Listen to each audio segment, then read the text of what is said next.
So we're on to video 2 of Disney's Storybook Collection Advent Calendar, Countdown to Christmas with 24 festive books. We are looking for the number 2. Aha! There it is up in the corner.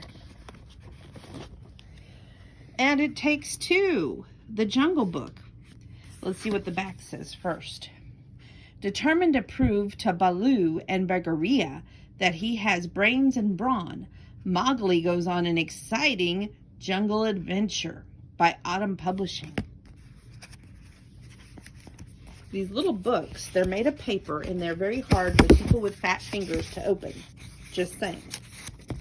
But we're going to open it anyway.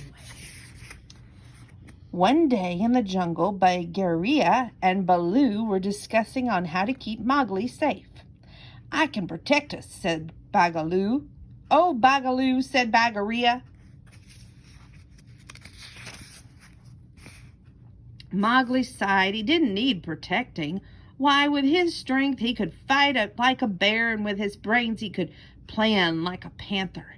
If only they gave him a chance. Just then, Mowgli saw something.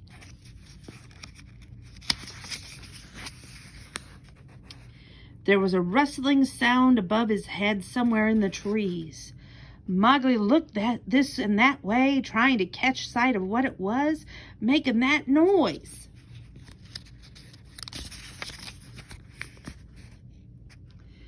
Mowgli giggled as a flying squirrel glided above him and landed on a branch. "I want to try that," Mowgli shouted. He climbed a tree and grabbed a vine. But try as he might, Mowgli kept crashing onto the ground again and again. All the while, the slithery someone was quietly watching both Mowgli and the squirrel.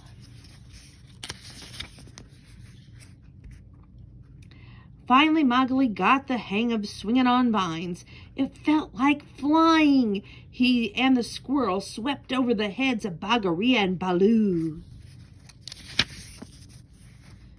Mowgli was having time of his life, but when they reached the river, his stomach started grumbling. "There are some bananas. Let's race," he cried. But Mowgli and his new friend didn't know how to cross the river. Mowgli looked at that vine he was holding, and he got an idea. "Let's swing," said Mowgli, "on the count of 3. 1, 2. 3, finished Mowgli. "Eep," squeaked the squirrel as the pair of them soared across the river. Now Kaa the snake, who had been watching the pair all this time, happened to be a very good swimmer. Seeing what Mowgli and the squirrel were going to do, Kaa waited for his prey at the other side of the river. "Oh, there's the man cub swinging to me," hissed Kai hungrily. Kai watched as Mowgli and the squirrel fell right into the water. Kai's eyes grew wide. "Now trust me," the snake said. "Just slide into my coils." Mowgli and the squirrel grabbed onto Kaa, who pulled them up from the tree with him. "Oh, look, a squirrel," Kaya hissed. The squirrel's eyes focused only on Kaya. Using his brain, Mowgli realized that if he didn't look into Kaya's eyes, then the snake could not make him go to sleep. And his strength, Mowgli wrapped Kai's tail around the stone and dropped it. The snake fell from the tree. "Some thanks I get," Kai muttered.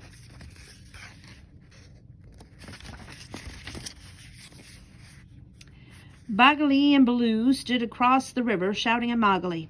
"Mowgli!" cried Bagheera. "Little Britches!" cried Baloo. "I'm over here," Mowgli called. "I used my brains and my strength to save." "What? We can't hear you," said Baloo. Mowgli turned to see his squirrel friend. "Let's meet again," Mowgli said to the squirrel. "Maybe next time I'll try gliding without the vine. But perhaps that isn't such a good idea." The squirrel flew away high above the ground, and Mowgli made his way downriver past the waterfall. Bagheera and Baloo followed him on the other side. When it was finally safe to cross, Mowgli swung and swam to his friends. That night, as Mowgli drifted off to sleep, he heard his friends still arguing. "He didn't look in Kai's eyes," said Bagheera. "He used a big rock to get rid of that sinister snake," added Baloo proudly. Mowgli smiled. He had used his brains and his strength to save himself and to rescue his new squirrel friend. And that is day 2 of our countdown to Christmas.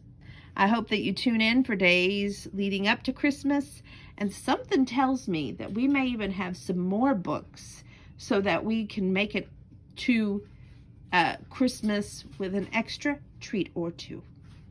I love you, kids. I hope you're enjoying these. Till tomorrow, good night.